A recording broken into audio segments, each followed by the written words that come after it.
Praise the Lord. प्रभु का धन्यवाद हो एक बार फिर से इस अवसर के लिए। आज का दिन में हम लोग देखेंगे शिष्यता का चौथा भाग, 3 प्रकार का शिष्य।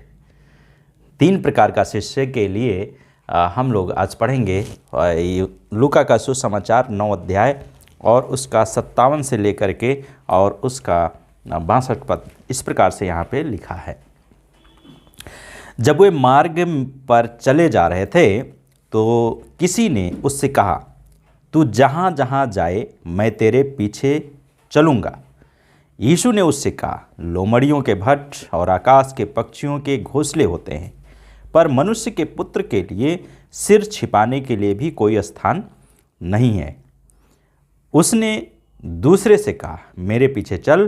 पर उसने कहा, मुझे पहले जाने दे कि मैं अपने पिता को दफन करूं। पर उसने उससे कहा, मुर्दों को अपने मुर्दे दफन करने दे, पर तू परमेश्वर के राज्य का सर्वत्र प्रचार कर।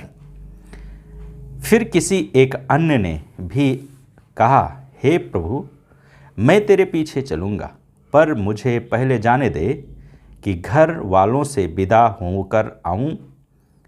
परंतु यीशु ने उनसे कहा, कोई भी व्यक्ति जो अपना हाथ हल पर रखकर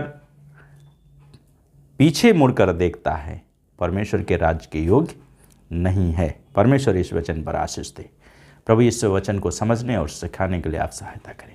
प्रार्थना यीशु के नाम से मांगते हैं, आमीन। तो यहाँ पे 3 प्रकार के शिष्य पाए जाते हैं और इस संसार में कई प्रकार के गुरु और शिष्य हैं और हर एक गुरु अपने अनुरूप या अपने समान शिष्य को बनाता है।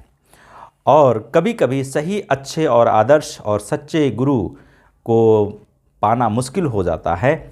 और इसी प्रकार से जो लोग जिस प्रकार के गुरु का अनुसरण करते हैं वे अपने आप को वैसा ही बना लेते हैं, क्योंकि प्रत्येक शिष्य पर उसके गुरु का प्रभाव पड़ता है।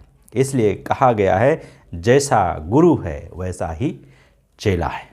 तो यहाँ पर हम जो अभी आपके सामने पढ़े हैं लूका का सुसमाचार और उसका 9 अध्याय उसका 57 से 62 पद में, यहाँ पे 3 प्रकार के मनुष्य यीशु के पास में आते हैं और यीशु के पास में आने के बाद में वो यीशु के पीछे चलने में के लिए तत्पर हो जाते हैं। लेकिन तीनों में अंतर स्पष्ट दिखाई देते हैं, अलग अलग। तो पहला व्यक्ति है जो आया और उसने क्या किया, जब हम लोग यहाँ पर पढ़ते हैं कि यीशु मसीह के पास में जब वो आता है और आने के बाद में वो कहता है क्या, जब वे मार्ग पर चले जा रहे थे तो किसी ने उससे कहा, तू जहाँ जहाँ जाए मैं तेरे पीछे चलूँगा। एक व्यक्ति है जो पहला व्यक्ति है, वो आता है और वो कहता है, प्रभु मैं आपके पीछे पीछे चलूँगा, जहाँ जहाँ आप जाएंगे वहाँ वहाँ मैं आपके पीछे पीछे चलूँगा। और वो जल्दी से निर्णय कर लेता है और निर्णय कर करके यीशु के पीछे चलने के लिए अपने आप को तैयार करता है। और इसलिए बिना दृढ़ निश्चय के वो क्या करता है, तैयार हो जाता है। और वो तैयार होने के बाद में यीशु मसीह कहते हैं, उसको उत्तर देते हैं, लोमड़ियों के भट्ट और आकाश के पक्षियों के घोंसले होते हैं, पर मनुष्य के पुत्र के लिए सिर छिपाने के लिए कोई स्थान नहीं है। प्रभु यीशु मसीह कहते हैं, जो स्वर्ग का मालिक है, स्वर्ग और धरती का रखवाला है, जो अधोलोक का मालिक है, सब को बनाने वाला, वो कहता है मनुष्य के पुत्र को इस धरती के ऊपर सिर रखने के लिए भी जगह नहीं है। तो ये पहला व्यक्ति जो है वो आता है और आ करके वो कहता है, प्रभु जी मैं आपके पीछे चलूँगा। और वो यीशु के पीछे चलने के लिए तैयार हो जाता है, लेकिन यीशु मसीह की बातों को ग्रहण नहीं करता है। और प्रभु यीशु मसीह की बातों को यदि वो ग्रहण नहीं करता है तो यीशु के पीछे नहीं चल सकता है। तो यीशु हमारे साथ है और हम यीशु के साथ में चलने के लिए हमें जल्दबाजी नहीं करना चाहिए और हमें यीशु के पीछे चलना है, परंतु इस व्यक्ति के समान नहीं। हमें जल्दबाजी से कोई निर्णय नहीं करना चाहिए और हमें यीशु के साथ में चलते हुए परमेश्वर का महिमा करना चाहिए और बिना मूल्य जाने, बिना दाम जाने हम यीशु के पीछे नहीं चल सकते। इसलिए हमें शिष्यता में सावधानी बरतना है कि हम क्या कह रहे हैं और यीशु के पीछे चलने के लिए किस प्रकार से अपने आप को हम तैयार कर रहे हैं। तो हमें यीशु के पीछे चलने के लिए अपने आप को तैयार रखना है। तो ये सब कुछ आसान समझता है और आसान समझने के कारण ये सोचता है कि यीशु के पीछे चलना बहुत आसान है, लेकिन यीशु के पीछे चलना आसान काम नहीं है। किसी एक गीतकार ने गीत गाया है, प्रभु यीशु के पीछे चलना आसान नहीं, थोड़ा कष्ट उठाना पड़ता है। तो हमें कष्ट भी उठाना पड़ता है यीशु के पीछे चलने में। इसलिए हमें कष्ट को भी उठाने के लिए क्या होना चाहिए? तैयार होना चाहिए। यदि हम कष्ट उठाने के लिए तैयार नहीं हैं तो हम यीशु के पीछे नहीं चल पाएंगे। दूसरा व्यक्ति जब यहाँ पर हम लोग देखते हैं तो कहता है कि मेरे पीछे चल। उसने दूसरे से कहा मेरे पीछे चल, पर उसने कहा मुझे पहले जाने दे कि मैं अपने पिता को दफन करूं। और प्रभु यीशु मसीह ने कहा उससे मुर्दों को अपने मुर्दे दफन करने दे, पर तू जाकर परमेश्वर के राज्य का सर्वत्र प्रचार कर। प्रभु यीशु मसीह कहते हैं तू क्या कर? परमेश्वर के राज्य का सब जगह प्रचार कर। और इसलिए हमें जो मुर्दे हैं उनको अपने मुर्दे दफन करने देना चाहिए। कई बार हम लोग सोच लेते हैं, कई बार हम यीशु के पीछे जब आते हैं तो कहते हैं अभी हमारे पिताजी जीवित हैं, हमारे माताजी जीवित हैं, हमारा ये हो जाएगा, हमारा बेटी का शादी हो जाएगा, हमारा बेटा का शादी हो जाएगा और तब हम करेंगे, तब हम यीशु के पीछे चलेंगे। लेकिन प्रभु यीशु मसीह कहते हैं कि उनको जो करना है उनको करने दो, तुम मेरे पीछे आओ। और हमें यीशु के पीछे आना है और यीशु के पीछे हमें चलना है। यिर्मयाह की किताब उसका 22 अध्याय और उसका 10 पद में लिखा है, मरे हुए के लिए मत रो और ना उसके लिए विलाप करो, पर उसके लिए लगातार रो जो चला जाता है। जो चला जाता है उसके लिए हमें रोना है, पर हमें उसके लिए नहीं रोना है जो मर जाता है। तो कहता है मरे हुओं के लिए मत रो और ना उसके लिए विलाप करो, पर उसके लिए लगातार रो जो चला जाता है। क्यों? क्योंकि वह फिर कभी लौट कर नहीं आएगा, ना अपने देश को देखेगा। तो इसलिए यीशु के पीछे चलने वाला व्यक्ति जो शिष्य यीशु मसीह का बन जाता है, वो किसी का मृत्यु से, किसी का और काम से, काम के कारण रुकावट नहीं बनना चाहिए, परंतु हमें यीशु के पीछे चलना चाहिए। तो दूसरा व्यक्ति से हम ये सीखते हैं कि प्रभु यीशु मसीह को ग्रहण करना बहुत आसान काम नहीं है, कठिन है। हमें यीशु के पीछे चलना है, लेकिन हम यीशु के पीछे कितना चलते हैं ये हमें जानने की ज़रूरत है और उसके अनुसार हमें काम करने की ज़रूरत है। तीसरा व्यक्ति जब यहाँ पे हम लोग देखते हैं लूका 9 उसका आगे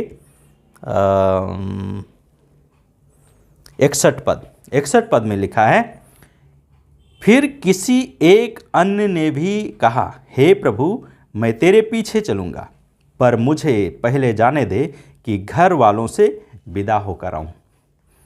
एक व्यक्ति और है, वो तीसरा व्यक्ति है, वो कहता है प्रभु जी हम आपके पीछे चलेंगे, लेकिन हमको क्या करना है? पहले जाना है अपने घर वालों से, माता पिता से, भाई से, बहन से, लोगों से, पत्नी से, पति से मिल करके और रिश्तेदारों से मिल करके आएंगे, पूछेंगे हम आपके पीछे चलें कि ना चलें। और ऐसा व्यक्ति वो यीशु के पीछे नहीं चल सकता है। तो हमें इस प्रकार का व्यक्ति भी नहीं बनना चाहिए। और तब प्रभु यीशु मसीह कहते हैं यदि कोई व्यक्ति मेरे अपना हाथ हल पर रखने के पश्चात पीछे मुड़कर देखता है तो वह मेरे योग्य नहीं है। या परमेश्वर के राज्य के योग्य नहीं। तो परमेश्वर के पीछे चलने के लिए हमें क्या करना है? परमेश्वर की बातों को हमें सुनना है और जानना है। इसके लिए एक उदाहरण है पुराने नियम से, पहला राजा उसका 19 अध्याय उसका 19 से लेकर के 21 पद में।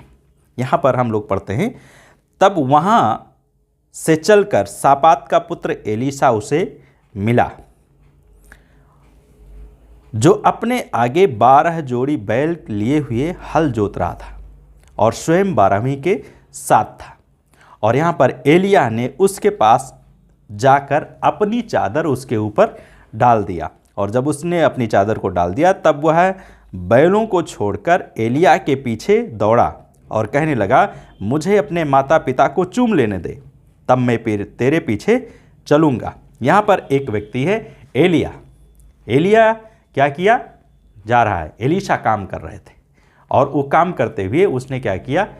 अपनी चादर को उसके ऊपर डाल दिया। जब अपनी चादर को उसके ऊपर डाल दिया तो वो क्या हो गया? उतावला हो गया यीशु के पीछे, एलिय्याह के पीछे चलने के लिए। और तब उसने क्या किया? वो पीछे चलना शुरू कर दिया।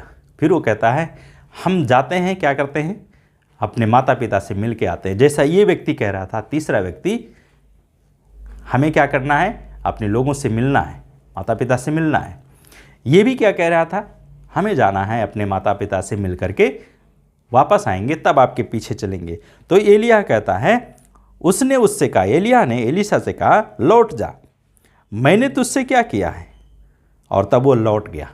और लौटने के बाद में 21 पद में लिखा है, तब वह उसके पीछे जाने से लौट गया और एक जोड़ी बैल लेकर उनको बलि किया और बैलों का हल आदि बन जलाकर उनका मांस पकाया और लोगों को दिया और उन्होंने खाया। और तब वह उठा और एलिय्याह के पीछे चला और उसकी सेवा टहल करने लगा। याद रखिए, इसने क्या किया? वापस गया। जो इसका संपत्ति था, शायद बैल जिंदा रहते, हल रहता, तो फिर इसको याद आता, मुझे खेत जोतने के लिए जाना है, काम करने के लिए जाना है। तो वो एलिय्याह के पीछे नहीं चल सकता था, नहीं चल पाता। लेकिन यहाँ पर हम पढ़ते हैं कि वो वापस गया, और वापस जाने के बाद में क्या किया? उसने बैल को बलिदान किया, और जो हल था, जुआठा था, उसमें लकड़ी, उस लकड़ी से कितना मोटा वो हल था, कितना मोटा जुआठा था नहीं पता, और उसमें बैल को पकाया और उसको बांट दिया और लोग खाया। और तब वो चैन के साथ में यीशु एलिय्याह के पीछे चलना शुरू कर दिया। इसलिए हमें अपने जीवन में जब हम प्रभु के पीछे चलने के लिए चाहते हैं तो हमें सब कुछ छोड़कर यीशु के पीछे चलने की आवश्यकता है। जिस प्रकार से ये व्यक्ति कहता है, हे प्रभु, मैं तेरे पीछे चलूँगा, पर मुझे जाने दे कि घर वालों से विदा होकर आऊँ। एलीशा ने भी वही कहा था, ये तीसरा व्यक्ति भी वही कह रहा है। आप क्या कहते हैं?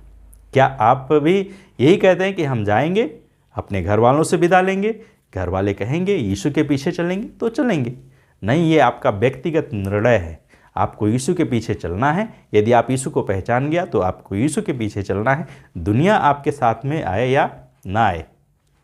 एक गीतकार ने भी कहा, दुनिया संग ना दे ना दे, मैं तो यीशु का भजन करूँगा।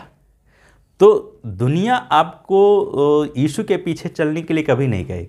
आपको खुद निर्णय करना है कि हमें यीशु के पीछे चलना है। तो ये 3 प्रकार के व्यक्तियों में से आपका कौन सा आपका जीवन है, हमें उसको देखना है। परमेश्वर आपको आशीष दे। और ये 3 व्यक्ति लोग परमेश्वर के साथ में चलते हुए एक निर्णय के साथ में चलने के लिए आए। पहला आता है, कहता है, प्रभु मैं आपके पीछे चलूँगा। सब कुछ आसान समझता है, झटपट में करना चाहता है। दूसरा व्यक्ति आता है, वो सोचता है यीशु के पीछे चलना सहज है, बहुत आसान काम है। लेकिन प्रभु यीशु मसीह उसे भी उसकी बातों को सुन करके उसको उत्तर देते हैं। और तीसरा व्यक्ति जब आता है तो वो कहता है कि ये सब कुछ क्या है, बहुत ही आसान है। तो दूसरा व्यक्ति टाल मटोल का काम करता है, तीसरा व्यक्ति सोचता है सब कुछ आसान है। आसान नहीं है प्रभु यीशु के पीछे चलना, कठिन है। इसलिए निर्णय सोच समझ कर लेना है कि हम यीशु के पीछे चल सकते हैं या नहीं चल सकते हैं। एक प्रभु का अभिषिक्त सेवक आचार्य पंडित धर्म प्रकाश जी हैं, जो प्रभु यीशु मसीह के पीछे चलने के लिए उन्होंने जब निर्णय किया तो उनके पिताजी ने यही चीज़ पढ़वाया उनको, और प्रभु कहा जो कोई यीशु के पीछे आना चाहता है, यदि वो हल पर हाथ रख करके वो पीछे देखता है तो वो मेरे योग्य नहीं है। यही शिक्षा उन्होंने दिए थे अपने बेटे को, और वो एक बहुत बड़े प्रभु का सेवक बने, उन्होंने किताबें लिखी। हम और आप भी इस प्रकार का जीवन व्यतीत कर सकते हैं। इसलिए हमें और आपको भी प्रभु के साथ में चलना है। प्रभु आप सबको आशीष दे। आमीन।